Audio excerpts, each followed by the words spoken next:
සමහර රටවල් වල HIV අඩු වෙනවා සමහර රටවල් වල சில நாடுகளில் HIV தொற்றாளர்களின் எண்ணிக்கை அதிகரிக்கின்றது, சில நாடுகளில் குறைகின்றது. இலங்கையில் HIV பதிவாவது குறைந்த போக்காக காணப்பட்ட போதிலும் பதிவுகள் இடம்பெற்றுக் கொண்டே இருக்கின்றன.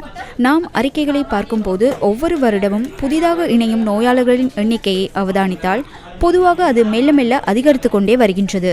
2023, 2024, 2025 ஆகிய வருடங்களை எடுத்துக்கொண்டால் சற்று அதிகமாகவே நோயாளர்கள் பதிவாகியுள்ளனர். அந்த அறிக்கைகளுக்கு அமைய அவர்களுள் பெண்களை விட ஆண்களிடையே இது சற்று அதிகமாக காணப்படுகின்றது. பொதுவாக ஆண் பெண் உறவு முறைகளுக்கு அமைய இது இரு தரப்பிலும் சமமாக இருக்க வேண்டும். ஆனால் ஆண்களிடையே இது மிக அதிகமாக காணப்படுவதற்கு சில வேளைகளில் பாதுகாப்பற்ற உடலுறவு முறைகளும் ஒரு காரணமாக இருக்கலாம். நாம் பார்க்கும்போது கடந்த வருடத்தை விட இந்த வருடத்தில் பதிவாகும் நோயாளர்களின் எண்ணிக்கை அதிகமாகும்.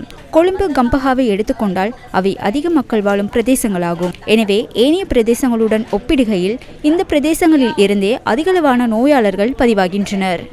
ටිකක් වැඩියෙන් රිපෝට් කරන ප්‍රදේශ හින්දා මේ ප්‍රිවෙන්ෂන් අප්‍රෝචස් වැඩියෙන්ම ස්කේල් අප් කරන්න ඕන.